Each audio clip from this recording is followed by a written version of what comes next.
Assalamualaikum warahmatullahi wabarakatuh. Halo Sobat Mahasiswa.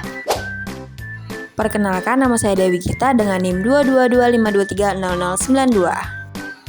Saya adalah mahasiswa pendidikan matematika semester 3. Hari ini kita akan belajar tentang keterbagian.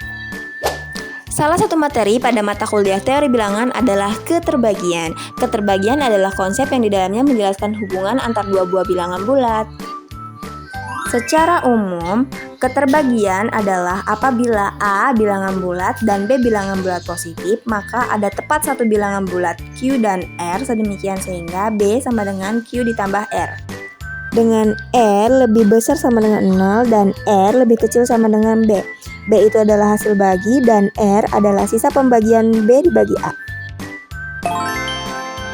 Keterbagian secara definisi adalah apabila terdapat bilangan bulat A habis membagi bilangan bulat B, notasi sebagai berikut dengan A tidak sama dengan 0. Apabila ada suatu bilangan K, sedemikian sehingga B sama dengan A dikali K. Kita lanjut ke sifat-sifat keterbagian. Sifat yang pertama ada 1 habis membagi D untuk setiap D anggota bilangan bulat. Sifat yang kedua adalah D habis membagi 0 untuk setiap D termasuk bilangan bulat dan D tidak sama dengan 0. Lanjut untuk sifat yang ketiga, D habis membagi D untuk setiap D anggota bilangan bulat dan D tidak sama dengan 0. Terakhir untuk sifat yang keempat, jika C habis membagi D maka kemungkinan hubungan C dengan D adalah C kurang dari D, C sama dengan D, atau C lebih besar dari D. Lanjut, aku ada contoh soalnya nih Sobat Mahasiswa. Yang pertama, 7 habis membagi 35. Karena terdapat bilangan bulat K sama dengan 5, sedemikian sehingga 35 sama dengan 7K sama dengan 7 dikali 5. Lanjut, ada 5 habis membagi 30 karena terdapat bilangan bulat K sama dengan 6, sedemikian sehingga 30 sama dengan 5K sama dengan 5 dikali 6.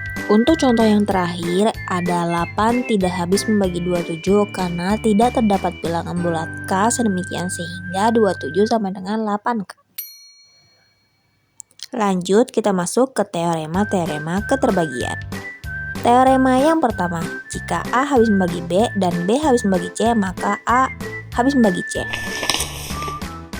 Pembuktian teorema 1. Diketahui A habis membagi B dan B habis membagi C.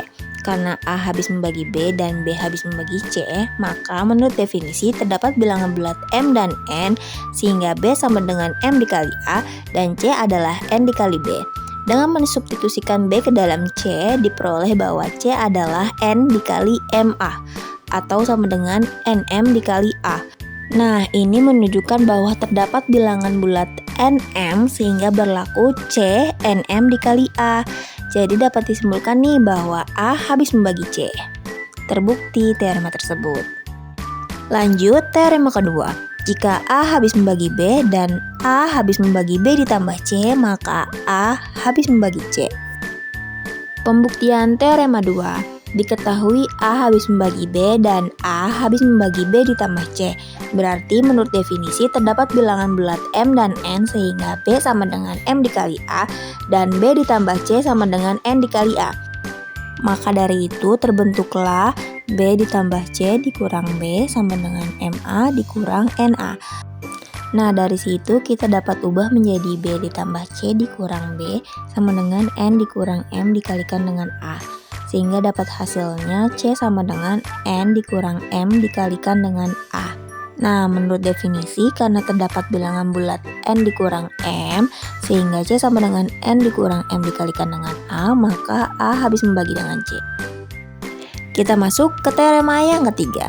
Jika P habis membagi Q, maka P juga habis membagi Q dikali R untuk semua R bilangan bulat. Pembuktian teorema 3. Diketahui bahwa P habis membagi Q, berarti terdapat suatu K anggota bilangan bulat sehingga Q sama dengan P dikali K. Ambil sembarang R anggota bilangan bulat sehingga diperoleh Q sama dengan P dikali K. Kalikan kedua ruas dengan R, maka menjadi Q dikali R sama dengan P dikali K dikali R. Lalu dapat diubah bentuk menjadi Q dikali R sama dengan P buka kurung K dikali R.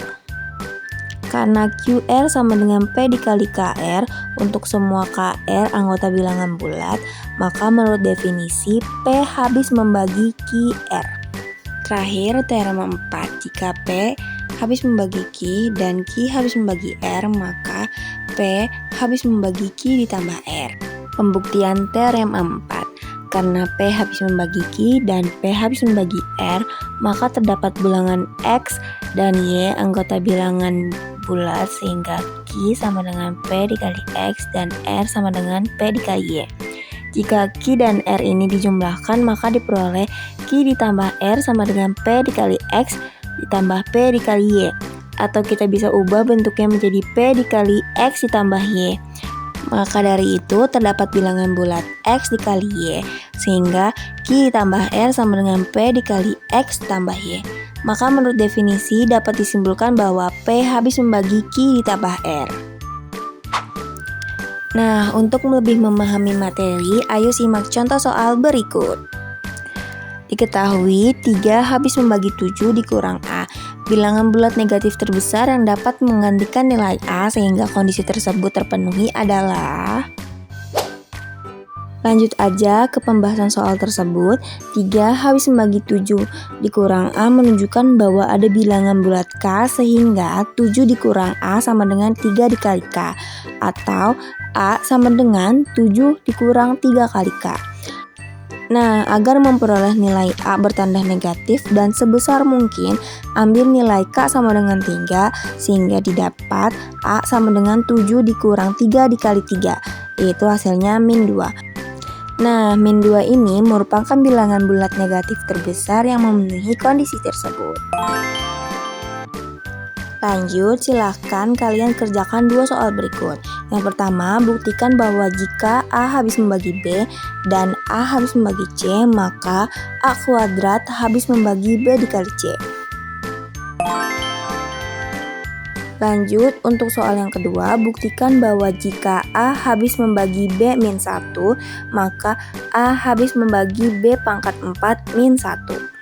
Silakan kalian pause video ini lalu kerjakan soal berikut.